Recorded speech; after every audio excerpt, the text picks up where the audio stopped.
एक परीक्षा का पेपर पहुंचाने के लिए वायुसेना की मदद लेनी पड़ रही है, तो शिक्षा मंत्रालय को खत्म कर दीजिए।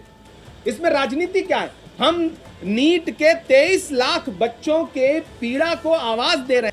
नेता प्रतिपक्ष से संवाद करते हुए कहती है कि जब मैं सोती हूं तो मुझे डर लगा रहता है कि मेरी बच्ची आत्महत्या ना कर ले। पेपर लीक माफियाओं को, धर्मेंद्र प्रधान को, शिक्षा मंत्रालय की कमजोरियों को, उसकी नाकामियों को बचाना चाहती है, जो हम लोग होने नहीं देंगे। 2014 के बाद से इस देश के विश्वविद्यालयों के कैंपस राजनीति का अखाड़ा बने हुए हैं। धर्मेंद्र प्रधान जी की मांग, इस्तीफे की मांग राजनीतिक कैसे हो गई? आखिर गुनहगारों को क्यों बचाया जा रहा है? पेपर लीक माफिया से धर्मेंद्र प्रधान जी का क्या गठजोड़ है, इसकी जांच क्यों नहीं हो रही है? इसमें राजनीति क्या है?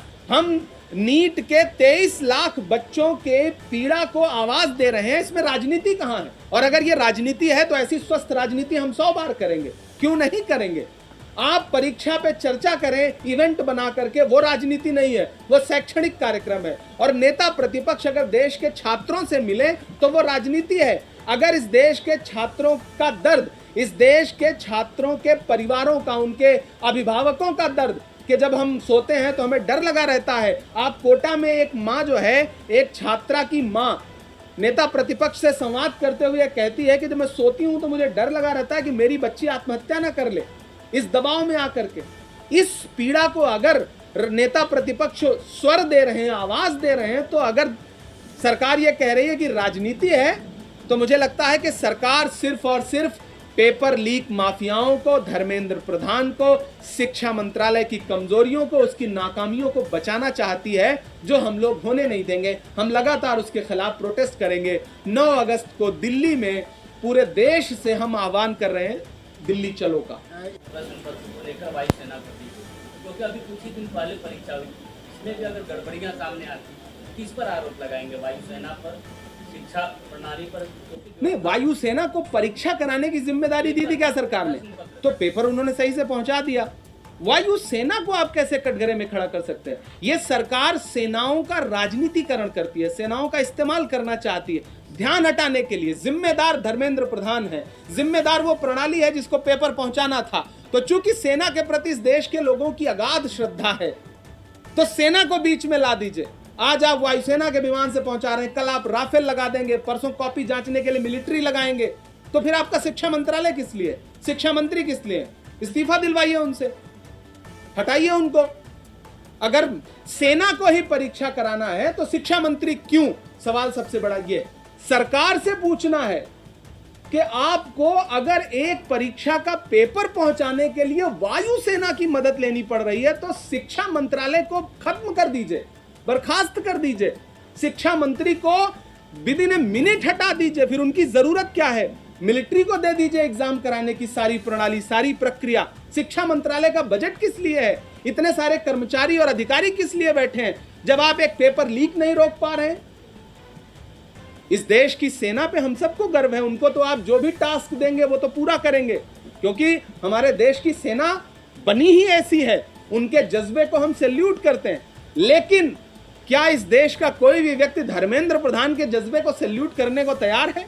शिक्षा मंत्रालय के जज्बे को इस समय कोई सैल्यूट करने को तैयार है? नहीं, क्योंकि उन्होंने इस प्रणाली से, शिक्षा प्रणाली से, शिक्षा के जो भविष्य की प्रणाली है, भविष्य की जो उम्मीदें हैं, उस पर कुठाराघात किया है और लोग उसकी वजह से आहत हैं। छात्र मानसिक पीड़ा से गुजर रहे हैं। कौन से बड़े अधिकारी की गिरफ्तारी हुई है? आप सवाल का सरलीकरण क्यों कर रहे हैं? धर्मेंद्र प्रधान जी सीधे सीधे जवाब दें। आप छोटे छोटे मछलियों को गिरफ्तार करके आप ये कहेंगे कि हम जो है वो मगरमच्छ को छोड़ दे रहे हैं, इससे काम नहीं चलेगा। आप शिक्षा मंत्री की जवाबदेही तय कराइए। 89 कमोबेश 89 पेपर लीक पिछले 10 वर्षों में हो चुके हैं। ये छोटा आंकड़ा है। क्या आप सेंचुरी लगाने के बाद जागेंगे? 2014 के बाद से इस देश के विश्वविद्यालयों के कैंपस राजनीति का अखाड़ा बने हुए हैं, नफरत का अखाड़ा बने हुए हैं। देश के प्रधानमंत्री ऐसे लोगों को प्रोत्साहित करते हैं जो शिक्षा की बर्बादी के जिम्मेदार लोग हैं। ऐसे में आपका ये सवाल ही बेमानी है, अप्रासंगिक है। जी। खारिज नहीं होने चाहिए। मैं देश के मीडिया का भी आह्वान करूंगा कि आपके बच्चे भी नीट का एग्जाम देने वालों में से होंगे, आपके बच्चे भी प्रतियोगी परीक्षाओं की तैयारी करने वालों में से होंगे। आप भी अपना दायित्व निभाइए और सवाल पूछिए, सिस्टम को कटघरे में खड़ा करिए, शिक्षा मंत्रालय को कटघरे में खड़ा करिए, शिक्षा मंत्री से सवाल पूछिए। आपने नीट का एग्जाम दोबारा करा दिया, इस पर अपनी पीठ थपथपाइए मत। सवाल ये नहीं शीशा बचा के टूट गया, सवाल ये है कि पत्थर किधर से आया था, उन पत्थर मारने वालों की पहचान कौन करेगा। देश के प्रधानमंत्री जी से अनुरोध है कि आप जल्द से जल्द धर्मेंद्र प्रधान का इस्तीफा लीजिए, जांच करवाइए।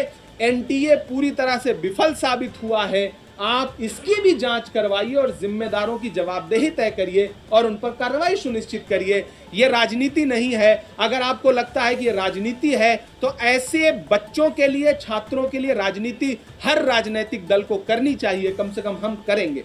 इमरान की कई सचिव वगैरह जो सर एक सवाल, आपका एक सवाल हो चुका है मुझे लगता एक और है। सवाल, क्या कांग्रेस देश में शिक्षा को पूरे तौर पर फ्री करने के हक में है? देखिए, कांग्रेस पार्टी ने हमेशा यह कहा है शिक्षा सबके लिए होनी चाहिए। आर्थिक तौर पर कमजोर लोगों के लिए शिक्षा और सरल होनी चाहिए, आसान होनी चाहिए। आप राहुल गांधी जी को इस देश का प्रधानमंत्री बनने दीजिए, आप ये पाएंगे कि देश का एक भी बच्चा पढ़ने से महरूम नहीं रह जाएगा। और शिक्षा के बारे में बात वही कर सकता है जो इस देश के युवाओं के भविष्य को बचाना चाहता है। ये सरकार तो नफरत फैला करके वोट ले लेती है, इसलिए उसको शिक्षा पे काम करने की आवश्यकता ही नहीं है। उसको लगता है कि आप उसकी जवाबदेही ही नहीं तय करोगे। जैसे ही आप देश के शिक्षा मंत्री से सवाल पूछना शुरू करते हो, शिक्षा मंत्री जी किसी धार्मिक स्थल का चक्कर लगाना शुरू करते हैं, उनके फोटोज, उनके वीडियोज वायरल होने लगते हैं, सवाल से मुद्दा डाइवर्ट हो जाता है। हम मुद्दे पर केंद्रित हैं। कांग्रेस हमेशा से कहती रही है शिक्षा के भविष्य को बर्बाद करने वालों की जवाबदेही तय होनी चाहिए और शिक्षा का भविष्य सुदृढ़ होना चाहिए, छात्रों का भविष्य सुदृढ़ होना चाहिए।